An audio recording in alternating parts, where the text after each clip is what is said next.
Hi అండి. అందరికీ నమస్కారం. Welcome to my channel. ఈ వీడియోలో కనీస పెన్షన్ అనేది రూ. 5,500 కీలక అప్డేట్ విడుదల. దీనికి సంబంధించిన పూర్తి సమాచారాన్ని ఈ వీడియోలో తెలుసుకుందాము. వీడియో అయితే ఎక్కడ గాని స్కిప్ చేయకుండా ఎండ్ వరకు చూసేయండి. అప్పుడే ఇన్ఫర్మేషన్ పూర్తిగా అర్థమవుతుంది. అలాగే వీడియో చూస్తున్న ప్రతి ఒక్కరు వీడియోకి లైక్ చేయండి ఫ్రెండ్స్. ఈ వీడియోని తోటి పెన్షన్ మిత్రులతో షేర్ చేయండి. కొత్తగా మన ఛానల్ చూస్తున్న వారైతే సబ్స్క్రైబ్ చేసుకోండి.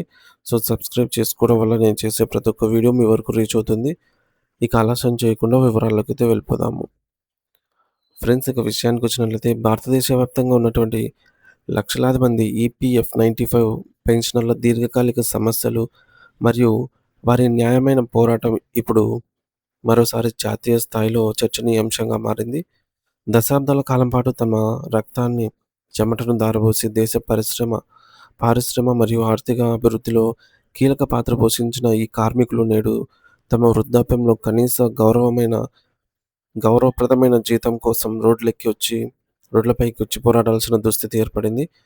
ఈపీఎఫ్ 95 పెన్షనర్లు ఇప్పుడు తమ డిమాండ్లను మరింత గట్టిగా, సంఘటితంగా అయితే వినిపిస్తున్నారు. ఎందుకంటే వారు ఇన్నాళ్ళు ఓపిక పట్టినప్పటికీ ప్రభుత్వాల నుంచి సరైన స్పందన రాకపోవడంతో వారి జీవన పోరాటం మరింత క్లిష్టంగా మారింది.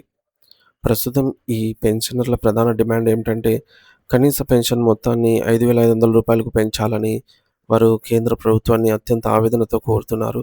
వాస్తవానికి ప్రస్తుతం ఈపీఎఫ్ 95 పథకం కింద చాలామంది పెన్షనర్లు పొందుతున్నటువంటి మొత్తం వింటే ఎవరైనా సరే ఆశ్చర్యపోవాల్సిందే. అంటే ఈపీఎఫ్ 95 కింద వస్తున్నటువంటి పెన్షన్ ఎంత తక్కువ అంటే ఎంతోమంది నెలకు కేవలం రూ. 1000 మాత్రమే, 1000-2000 మధ్యలోనే అది పెన్షన్ అనేది అందుతుంది. ఒక్కసారి ఆలోచిస్తే నేటి కాలంలో ఒకరోజు కనీసం రూ. 50 కూడా పడని, అంటే డైలీ రూ. 50 కూడా రాదు.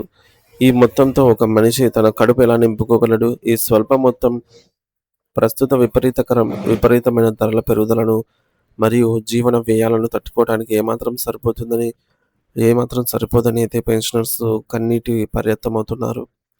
సమాజంలో ద్రవ్యోల్బణం కారణంగా ప్రతి వస్తువు ధర రెట్టింపవుతోంది. నిత్యావసర సరుకులైనటువంటి బియ్యం, పప్పులు, నూనె ధరలు ఆకాశాన్ని తాకుతుంటే రూ. 1000 పెన్షన్ అనేది సముద్రంలో కాకిరెట్టలాగా కనిపిస్తోంది.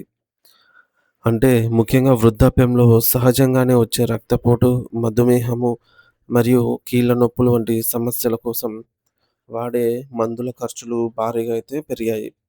మరి ఒక్కసారి ఆసుపత్రికి వెళ్తే అయ్యే ఖర్చు కూడా వీరి నెల పెన్షన్ కంటే ఎన్నో రెట్లు ఎక్కువగా ఉంటుంది. మరి ఇటువంటి విపత్కర పరిస్థితుల్లో కనీస వైద్యం కూడా చేయించుకోలేక చాలామంది వృద్ధులు అకాల మరణం చెందుతూ ఉండటం సమాజానికి ఒక మాయని మచ్చలాగా మారింది. మరి మరింత విచారించదగ్గ విషయం ఏమిటంటే గత 12 ఏళ్లుగా ఈపీఎఫ్ 95 కనీస పెన్షన్ విషయంలో ఎటువంటి పెరుగుదల అనేది జరగలేదు.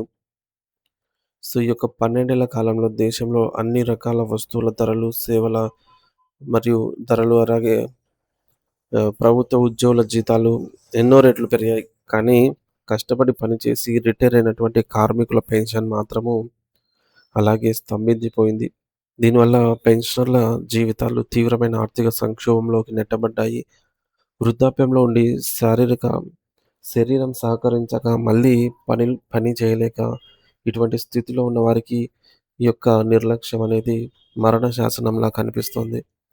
మరి ఈ నేపథ్యంలోనే కనీస పెన్షన్ మొత్తాన్ని రూ. 5,500కు పెంచడం వల్ల కలిగే ప్రయోజనాలను నిపుణులు కూడా వివరిస్తున్నారు. పెన్షన్ పెరిగితే వృద్ధులకు సమాజంలో ఒక స్థిరమైన ఆర్థిక భద్రత అనేది లభిస్తుంది. వారు తమ రోజువారీ కనీస అవసరాలైనటువంటి ఆహారం, బట్టలు మరియు మందులను ఎవరిపైన ఆధారపడకుండా స్వయంగా కొనుగోలు చేయగలుగుతారు. ఇది వారిలో ఆత్మవిశ్వాసాన్ని నింపుతుంది. ముఖ్యంగా తమ సొంత బిడ్డలపై లేదా కుటుంబ సభ్యులపై ప్రతి చిన్న అవసరానికి చేయి చాచి అడగాల్సినటువంటి అవసరం తగ్గుతుంది. మరి దీనివల్ల వారి ఆత్మగౌరవం కాపాడబడుతుంది మరియు వారి జీవన ప్రమాణం కూడా కొంతవరకు మెరుగుపడుతుంది. పెన్షనర్ల సంఘాలు బలంగా వాదిస్తున్న అంశం ఏమిటంటే పెన్షన్ అనేది ప్రభుత్వం ఇచ్చే దానమో లేదా భిక్షనో కాదు. అది వారి హక్కు. దశాబ్దాల పాటు కష్టపడి పనిచేసినప్పుడు వారి జీతాల నుండి కొంత భాగాన్ని భవిష్యత్ అవసరాల కోసం కాంట్రిబ్యూషన్ రూపంలో చెల్లించారు. ఆనాడు తాము దాచుకున్న సొమ్ముకు మరియు కష్టానికి తగిన ప్రతిఫలం గౌరవప్రదంగా దక్కాలని వారైతే కోరుతున్నారు. ఒక కార్మికుడికి వృద్ధాప్యంలో కనీస గౌరవప్రదమైనటువంటి జీవనం అందించడం అనేది ప్రజాస్వామ్య దేశంలో ప్రభుత్వ బాధ్యత అని వారు గుర్తు చేస్తున్నారు. కనీస పెన్షన్ పెంపుతో పాటు మరికొన్ని కీలక డిమాండ్‌లను కూడా పెన్షనర్లు ప్రభుత్వం ముందుంచారు. ప్రభుత్వ ఉద్యోగుల తరహాలోనే పెన్షనర్లకు కూడా కరువు భత్యాన్ని, డీఏను పెన్షనర్లకు అనుసంధానం చేయాలని జెప్పేసి వారు కోరుతూ ఉన్నారు. సో, దీనివల్ల ధరలు పెరిగినప్పుడల్లా పెన్షన్ కూడా స్వయంచాలకంగా పెరుగుతుంది. అలాగే వృద్ధులకు అత్యంత ఆవశ్యకమైనటువంటి ఉచిత వైద్య సదుపాయాలు మరియు ఇన్సూరెన్స్ సౌకర్యం కల్పించాలని డిమాండ్ చేస్తూ ఉన్నారు.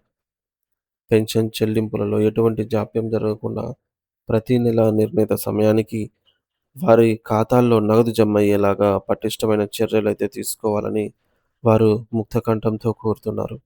మరి ప్రభుత్వం ఇప్పటికైనా స్పందించి ఈ వృద్ధ కార్మికులకు న్యాయం చేస్తుందని అయితే అందరూ ఆశిస్తూ ఉన్నారు.